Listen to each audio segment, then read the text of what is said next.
এবার আমি মাওলানা ইয়াহিয়া আনসারীকে অনুরোধ করব হজের লাইফ আফটার হজ নিয়ে কিছু কথা বলার জন্য, যে আমাদের হজের পরবর্তী জীবন নিয়ে কিছু কথা বলছেন মাওলানা ইয়াহিয়া আনসারী। السلام عليكم ورحمة الله وبركاته. إن الحمد لله نحمده ونستعينه ونستغفره ونؤمن به ونتوكل عليه ونعوذ بالله من شرور أنفسنا ومن سيئات أعمالنا. من يهده الله فلا مضل له ومن يضلل فلا هادي له، وأشهد أن لا إله إلا الله وحده لا شريك له، وأشهد أن سيدنا ونبينا ومولانا محمدا عبده ورسوله. وقال الله سبحانه وتعالى: إن الله وملائكته يصلون على النبي يا أيها الذين آمنوا صلوا عليه وسلموا تسليما. اللهم صل على وبارك على محمد كما صليت وباركت على إبراهيم وعلى آل إبراهيم إنك حميد مجيد. চ্যানেল কর্তৃক আয়োজিত হাজ কনফারেন্স 2026 এর সম্মানিত পরিচালক এবং আমার সামনে উপবিষ্ট উলামায়ে কেরাম এবং আমাদের চ্যানেলের সমস্ত দর্শকবৃন্দ, যারা আপনারা টেলিভিশনের মাধ্যমে বা সোশ্যাল মিডিয়ার মাধ্যমে যেখান থেকে দেখছেন, সবার প্রতি মোবারকবাদ জানিয়ে আমি ইনশাল্লাহ দু একটা কথা বলার চেষ্টা করবো ইনশাআল্লাহ। ওমা তৌফিকি ইল্লা বিল্লাহ। আমাকে যে বিষয়টা দেয়া হয়েছে যে হজের পরের জীবন, তো এটা বলার আগে আমি একটা ছোট্ট এটা বাস্তব ঘটনা না, বাট এটা অভিব্যক্তি ছিল, এটা আমি একটু শেয়ার করতে চাই আপনাদের সাথে। আমি অনলাইনে একটা ইসলামিক মাকতাব চালাই, স্কুল অফ কোরআন। তো আমাদের একটা ক্লাসে 9 থেকে 10 বছরের একটা ছেলে, সে আমাকে প্রশ্ন করছে যে উস্তাদ, আমি হজ করতে চাই, আমার জন্য দোয়া করবেন। তো আমি বলছি আলহামদুলিল্লাহ। তো সে পরে বলছে যে আমার জন্য দোয়া করবেন, আমি যেন কমপক্ষে তার 4 থেকে 5 বার হজ করতে পারি। তো আমি বললাম যে কেন, তোমার মনের মধ্যে 4 থেকে 5 বার কেন হজ করবা?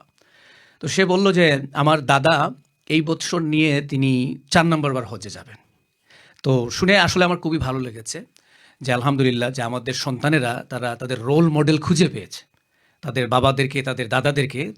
তো আমাকে যখন আমাদের অনুষ্ঠানের পরিচালক শেখ আবু সঈদ আনসারী বললেন যে আমাকে হজের পরের জীবন সম্বন্ধে আলোচনা করতে, তখন আমার এই কথাটা এই জন্যই মনে পড়ল যে আল্লাহ রসুল সাল্লাল্লাহু আলাইহি সাল্লাম তিনি যখন হজ করলেন, হজের পরে রাফলি 80 থেকে 90 দিন এইরকম তিনি কিন্তু দুনিয়াতে তিনি বেঁচে ছিলেন, তারপরেই তিনি ইন্তেকাল করেন। তো আল্লাহ রসুল সাল্লাল্লাহু আলাইহি সাল্লামের উপর আমরা জানি নবম হিজরিতে যখন হজ ফরজ হয়, সাথে সাথে আল্লাহ রসুল ওই বছর করেন নাই, পরবর্তী বছর তিনি আদায় করেছিলেন। তো এরপরে কিন্তু রসুল সাল্লাম আর কিন্তু হজ করার সুযোগই পান নাই। অথচ আমরা কত সৌভাগ্যবান যে আলহামদুলিল্লাহ আমরা হজ করার পরে আরও অনেক সময় পাই এবং আলহামদুলিল্লাহ হজের আলোকে আমাদের নিজেদের জীবনকে আমরা গুছাতে পারি, হজের যে স্পিরিট যেটা আছে সেটা আমাদের জীবনে ধারণ করতে পারি। তো সেই হিসাবে সবাই আমরা সৌভাগ্যবান। আল্লাহ রাব্বুল আলামিন, আমি দোয়া করি সর্বপ্রথম আল্লাহর কাছে যারা আমরা হজ করেছি, আল্লাহ যেন আমাদের হজকে কবুল করেন, আমিন। আমাদেরকে যেন হজ্জে মাবরুর আল্লাহ রাব্বুল আলামিন নসিব করেন। যারা এখনও আমরা হজে যেতে পারি নাই, হজ ফরজ হয়ে গেছে, আমার রিকোয়েস্ট থাকবে আমরা যেন অচিরেই ইনশাআল্লাহ হজের জন্য আমরা ব্যবস্থা করে নিই। আল্লাহ রাব্বুল আলামিন কোরআনে কারিমের মধ্যে কিন্তু ইরশাদ করতেন সূরা আল বাকারাতে যে ওয়াতাযাওয়াদু ফাইন্না খায়রাজ যাদিত তাকওয়া। হজ ইসলামের অন্যতম একটা গুরুত্বপূর্ণ রুকন, এবং যেই রুকন ছাড়া আমাদের ইসলাম বা আমাদের ইমানটা কমপ্লিট হয় না। সুতরাং আল্লাহ রাব্বুল আলামিন বলেছেন যে মানিস্তাতা ইলাইহি সাবিলা, যাদের সক্ষমতা আছে তারা যেন অবশ্যই তারা হজ করে নেয়। হজ করা ছাড়া যদি কেউ মৃত্যুবরণ করে, রাসূল করিম সাল্লাল্লাহু আলাইহি ওয়াসাল্লাম আফসোস করে বলেছেন যে আমি জানি না তারা কোন অবস্থায় তারা মৃত্যুবরণ করলো, ইহুদি হয়ে মৃত্যুবরণ করলো না নাসারা হয়ে মৃত্যুবরণ করলো। তো আমরা চাই না যে কেউই আমরা রাসূল সাল্লাল্লাহু আলাইহি ওয়াসাল্লামের যে এই একটা কঠিন সতর্কীকরণ করেছেন সেটা যেন আমরা বেঁচে থাকি। সর্বপ্রথম হজের পরবর্তী সময়টাতে কি করার, এটার আগে বোঝা দরকার যে আমরা হজের মধ্যে আসলে কি অ্যাচিভটা করেছি। তাহলে দেখবেন হজের পরে কি করব এটা আমরা অটোমেটিকলি আমরা নিজে বুঝতে পারবো। যেমন হজের মধ্যে আমাদের সর্বপ্রথম যে মেইন স্পিরিটটা থাকে কি, যে লাব্বাইক আল্লাহুম্মা লাব্বাইক লাব্বাইক লা শারীকা লাকা লাব্বাইক ইন্নাল হামদা ওয়ান নি'মাতা লাকা ওয়াল মুলক লা শারীকা লাক। মানে একমাত্র আমরা আল্লাহ রাব্বুল আলামিনের উদ্দেশ্যেই আমরা চলে যাই, পিছনে আমাদের ফ্যামিলি সব আমরা রেখে যাই, আমাদের ছেলে, আমাদের মেয়ে, আমাদের স্ত্রী, আমাদের ভাই বোন, আত্মীয় স্বজন, সবাইকে ছেড়ে আল্লাহর জিম্মায় আমরা চলে যাই এবং আল্লাহর কাছে আমরা হাজিরা দিই যে আল্লাহ আমি হাজির হয়ে গেছি।